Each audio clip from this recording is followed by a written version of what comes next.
laicismo, un laicismo, vamos a decir entre comillas, pero al fin laicismo, que no quería nada con la cuestión religiosa. Pero se empiezan a amarrar, vamos a decir, acuerdos de una visita que convenía, digamos, a ambos mandatarios.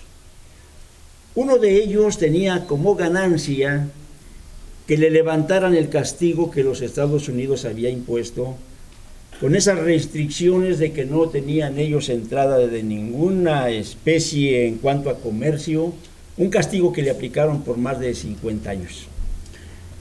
Viendo que la situación empeoraba en Cuba, para ellos era interesante de alguna manera pues recuperar la confianza del pueblo y entrar dentro de esos acuerdos con los países, digamos, en desarrollo, a fin de que le fuera levantado el castigo. Entonces, a Cuba le interesa, por decir así, que se levanten las restricciones, y el Papa es donde entra el juego precisamente del Papa. Y como intermediario entre los Estados Unidos, el represor, el que castigaba, y en este caso, por decir, el país, digamos, flagelado. La ganancia en ese momento iba a ser, digamos, políticamente para los cubanos. Religiosamente, esa supremacía que ha tenido, por decir así, la Iglesia, de que en cualquier país toma él, digamos, enseguida la supremacía, el mandato, le convenía a la Iglesia Católica porque podía meter el catolicismo a través de la intervención, iba a tener la oportunidad de poder penetrar con su catolicismo, digamos, en la isla. Entonces ambos iban a beneficiar de alguna manera con esos acuerdos políticos. Hoy que lo están viviendo, pues la historia les agradó y la siguen repitiendo porque de alguna forma la libertad la siguen teniendo para lograr sus objetivos. Esa es mi opinión con relación a ese amaciato que se presenta entre los cubanos y la Iglesia Católica. Uno de los objetivos, vuelvo a repetir ahora, de esta reunión es pensar si la Iglesia, por decir así, católica, en la visita próxima que tiene programada con México, nos trae, digamos, algunos beneficios como sociedad. ¿Qué es realmente lo que vamos a recibir como beneficio los mexicanos tras esa visita? ¿Tendrá la Iglesia la calidad moral? ¿Tendrá el Papa la calidad moral para venir a dar consejería, digamos, a la República Mexicana, al gobierno, a la sociedad? Hay antecedentes históricos, y es aquí donde doy la bienvenida a nuestra joven historiadora, Esther Castellanos, para que nos dé una referencia de antecedentes históricos en los cuales realmente el beneficio es solamente para la institución y con los que tiene acuerdos políticos y pues el clero en general. Bueno, ¿qué nos puedes comentar? Antes que todo, un afectuoso saludo a todos los aquí presentes, doctor, ministro, por estar aquí entre nosotros. Respecto a la pregunta, que bien, el tema es muy amplio, porque al transcurso de la historia, por casi cerca de 2000 años, hemos visto que la Iglesia Católica solamente ha pensado cómo beneficiarse de ella. Es la institución, o vamos a ponerlo en este sentido, es la empresa transnacional que más años ha podido perdurar con su poder económico. Las razones por lo siguiente. Desde un principio, si vemos nosotros a partir del del año 300, con Constantino, donde se hace uno de los primeros concordatos, uno de esos primeros acuerdos en que haya una religión oficial del Estado, respaldada por el Estado, y vemos cuáles fueron las consecuencias. Aparentemente se acaba la persecución para los que profesaban el cristianismo, pero en realidad se hizo una combinación de paganismo y cristianismo, nada que ver con el cristianismo del primer siglo. Y si vemos todo eso, cómo se va desarrollando la historia, muchos de los aquí presentes no van a dejar mentir. Si ven ustedes la historia medieval, ¿quiénes eran los que ostentaban el poder? La Iglesia Católica, a través precisamente de sus papas. Eran de hecho más fuertes que hasta los mismos señores feudales. En la época del Renacimiento, de la misma manera, hay uno que es muy famoso, que hasta su miniserie tuvo, porque es una de las primeras familias, vamos a decir, la primera gran familia mafiosa, que fueron la familia de los Borgia. Nosotros conocemos al Papa Alejandro VI, que por cierto era español, y gracias a él es que América tuvo uno de esos concordatos con los reyes españoles, y gran parte de América Latina le tocó a España, la otra parte del mundo, como fue África y Brasil, le tocó a Portugal, gracias a una encíclica que hizo este Papa, para que pudieran predicarse el catolicismo en América y en el resto del mundo, en las tierras que se fueran descubiertas. Concordatos en un tiempo actual, pues tenemos muy reciente relativamente lo que fue durante los periodos de la Segunda Guerra Mundial, el concordato que se hizo con Alemania, donde curiosamente dos de los que después fueron papas, uno era en ese tiempo el nuncio apostólico llamado Eugenio Pacelli, que pasó a la historia como Pío XII y que por cierto no lo han podido canonizar porque es el papa que guardó silencio durante la época de lo que se conoce como el Holocausto de los judíos. El que iba con él cuando se firma el concordato era el que después fue conocido como Pablo VI, en ese tiempo pues era secretario del nuncio. Y ya sabemos cómo acaba la historia, porque también se firma un concordato en ese tiempo con España. Además que en España, al ganar Francisco Franco, pues fue una dictadura que duró cerca de aproximadamente como 40 años, en los que la religión oficial siempre fue la Iglesia Católica y los beneficiados fueron la Iglesia Católica. América no fue la excepción, vecino de esos países, el doctor, Chile y Argentina. Precisamente la parte de lo más trágico que se ha vivido durante el siglo XX, lo que pasó en Argentina, donde por una dictadura militar en la que estuvo de acuerdo la Iglesia Católica, en su totalidad brindó un apoyo. Se habla de muchísimos desaparecidos, muchos exiliados, argentinos intelectuales, y que curiosamente, aquí vamos a lo del Papa Francisco, el muy popular Papa, en ese tiempo de esa dictadura de los años 70, era el general de la orden de los jesuitas.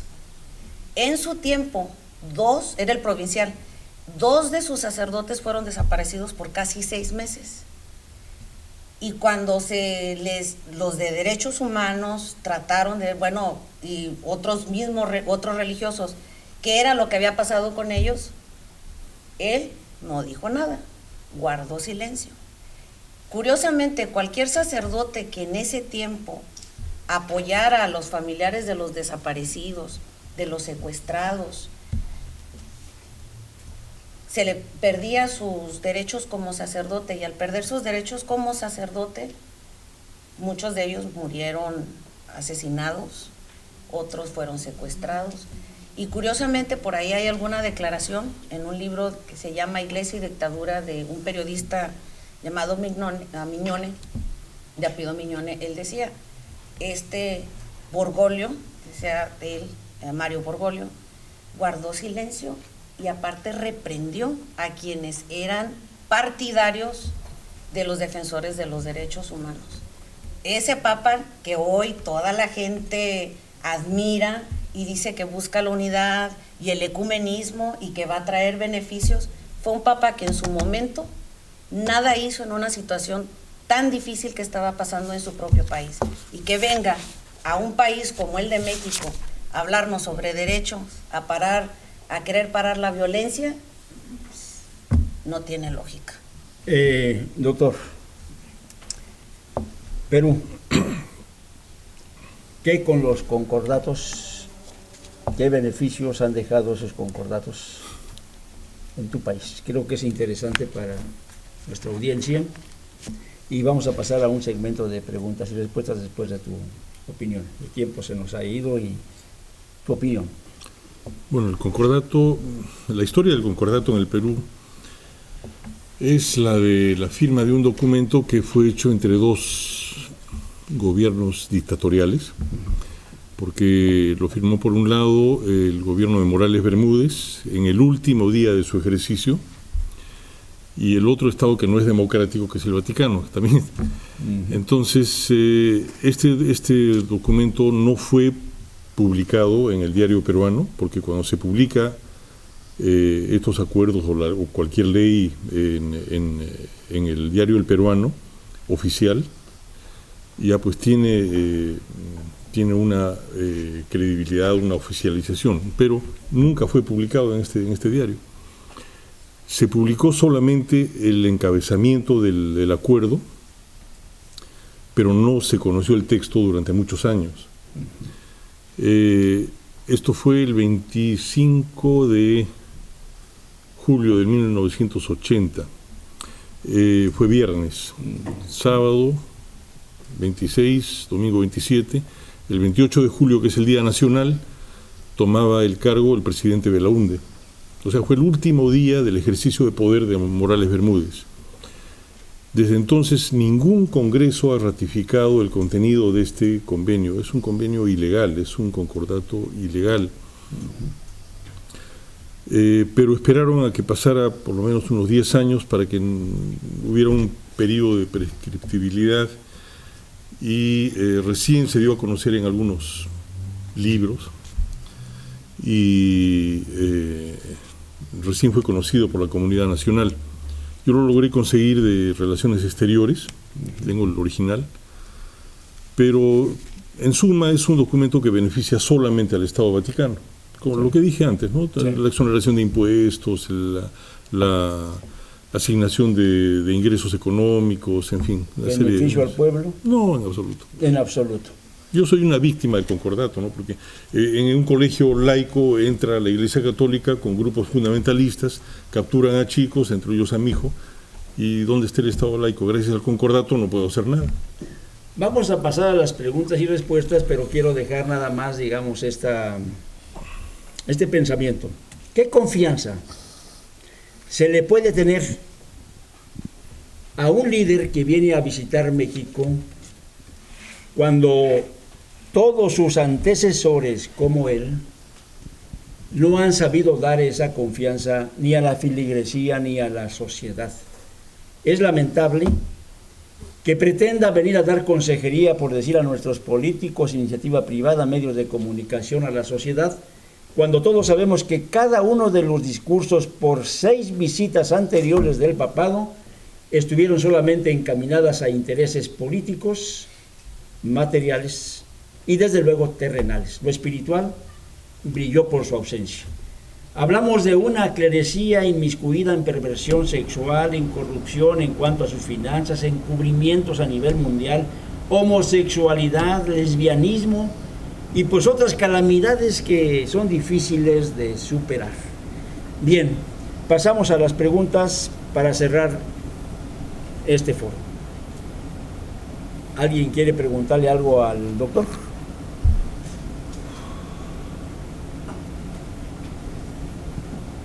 A ver, adelante. Adelante.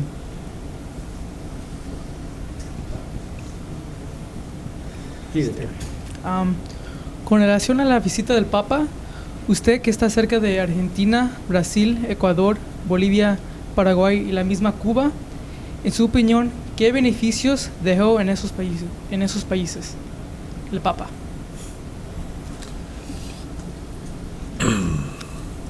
Yo le repito, el último bastión del catolicismo es América Latina. Entonces, es muy importante para el Vaticano preservar esta zona del continente, porque ahí tiene millones de personas que son adeptos y que son, ¿qué le digo? Gente que sirve a sus intereses al catolicismo, ¿no? Yo quisiera orientar un poquito esto. Ahora, ¿qué pensamos, por ejemplo, de Bergoglio o de Papa Francisco cuando sucede lo que pasó en febrero de este año con Charlie Hebdo en Francia, ¿no? Hubo una matanza de unos periodistas de un periódico liberal. Luego hubo una reacción mundial y muchos presidentes fueron a París a mostrar su solidaridad, pero faltaba un miembro de un Estado. ¿Saben cuál? El Vaticano. O sea, no estuvo el Papa ahí, pero sí estuvieron muchos presidentes de muchos países, dando su apoyo y su solidaridad. Qué significativa la ausencia de Francisco ahí, ¿no? Pero tiempo después, creo que venía de Brasil en un avión, y al periodismo le mostró un gesto diciendo que, hablando de Charlie Hebdo, ¿no?, que si el secretario hablara mal de su madre, pues lo que debería esperar es un puñetazo. O sea, justificaba la matanza. Eso me pareció realmente doloroso, realmente poco apropiado, porque fue un insulto a toda la sensibilidad internacional, ¿no? Y fueron dos casos los que se dieron muy significativos en ese regreso de Brasil al Vaticano, lo que acabas de mencionar, y la declaración del lobby gay, que hasta ese entonces permanecía oculto. ¿Qué es el lobby gay? Es un grupo de clérigos que estaban unificados con corrientes homosexuales y que se oponían a todo lo que se estaba tomando como medidas, pues para castigar, digamos, la pederastía y todo ese tipo de desviaciones. Bueno, la contestación yo creo que es clara. ¿Alguien más quiere preguntar algo? Sí, una pregunta. Ante la oposición de ustedes, hablando de la pederastía, ¿a qué grado de peligro los expone? O sea, ¿temen por sus vidas o cuando menos tienen tranquilidad? Justo estaba hablando con el Rubén esta mañana y le decía que el hecho de denunciar es una garantía de inmunidad.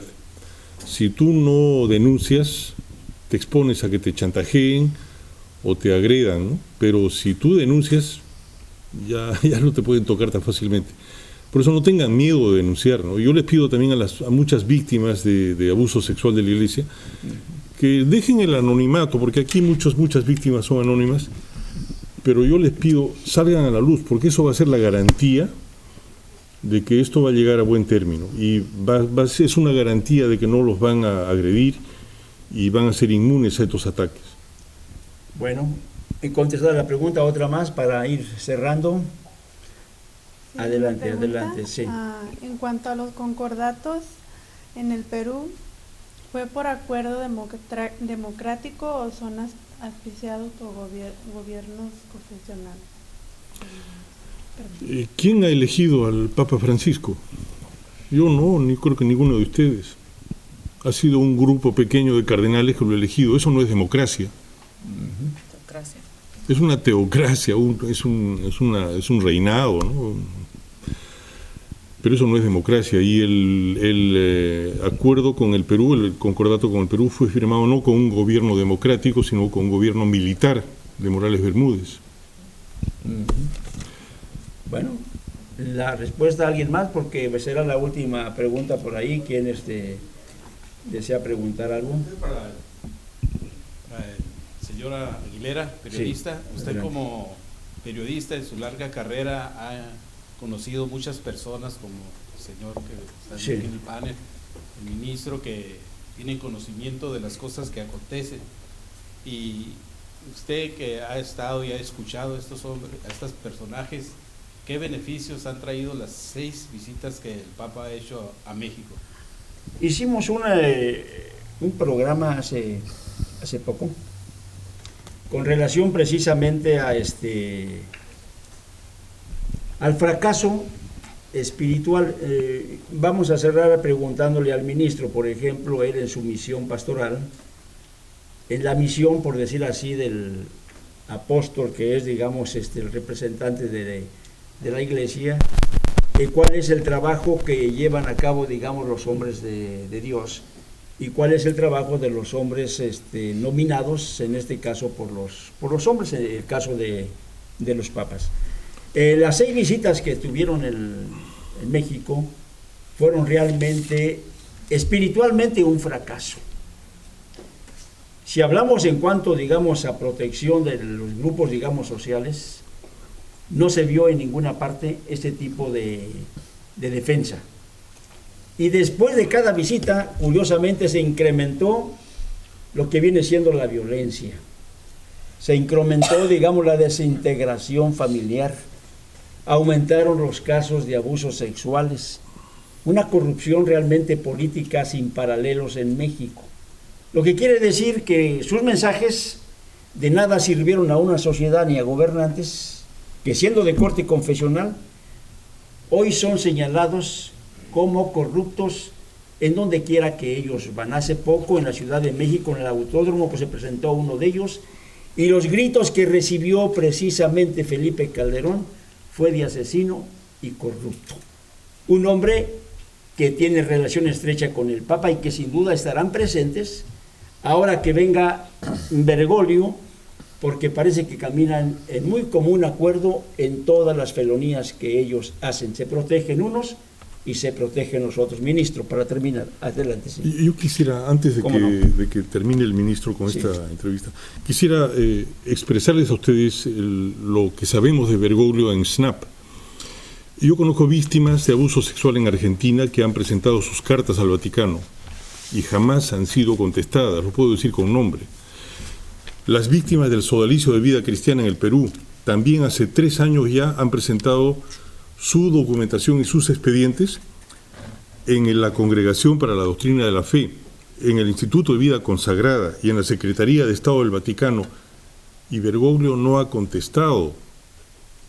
¿Cómo podemos confiar en una persona que perdona, da indulgencia plenaria a los legionarios de Cristo? Piensen qué persona es Bergoglio en realidad, y eso es lo que quería comentar. Fíjate que es importante lo que señala. Cosa curiosa, acaba de perdonar Bergoglio hace apenas unos días todas los desmanes que cometió, digamos, Marcial Maciel y los legionarios de Cristo. Realmente de nada esa visita nos va a ayudar. Ministro, para terminar, su labor como pastor, el trabajo del apóstol Nazón Joaquín, encaminado en estas giras que ha dado, ¿tienen alguna relación con los gobiernos, con los intereses políticos? ¿Cuál es la postura? Mira, en respuesta a lo que me está preguntando, ha habido 4 giras misioneras, giras apostólicas, más bien dicho, universales. Sí. Y que el apóstol Señor Jesucristo, nuestro hermano Nazón Joaquín García, ha llevado a las comunidades, a la nación, al mundo, en conformidad de lo que dice la palabra de Dios, he puesto para luz y para salvación. Beneficios espirituales, morales, y hasta en los hogares, no solamente la paz de Jesucristo y el gozo del Espíritu de nuestro Dios y la alegría de las nuevas del paz del Evangelio, sino también ha dejado una huella muy marcada en cada lugar de prosperidad y de bienestar, dejando los corazones empapados de alegría, llenos de paz y gozo, y se deja ver. Me tocó ir a El Salvador, acompañar a él en esa gira, y vimos cómo la iglesia fue bendecida de gran manera y cómo la iglesia va prosperando de tal manera que mediante la voluntad de Dios ha programado una nueva ciudad que se llamará la luz del mundo.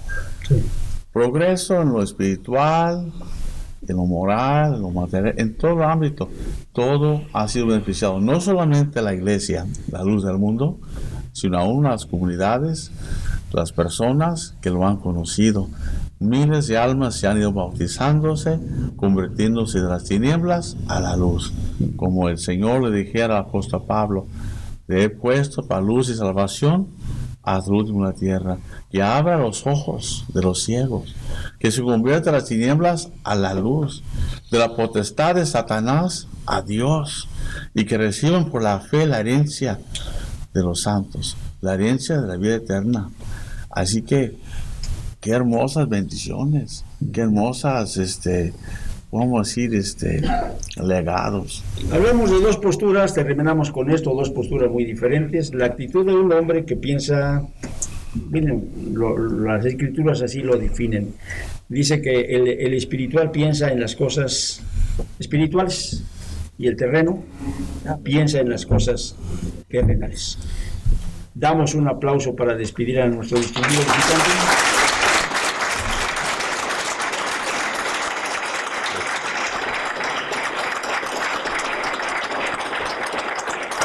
Bueno, pues un agradecimiento, con esto damos por cerrado este programa y esperemos que por ahí nos sigan visitando. ¿Quieres dar alguna recomendación para tu libro?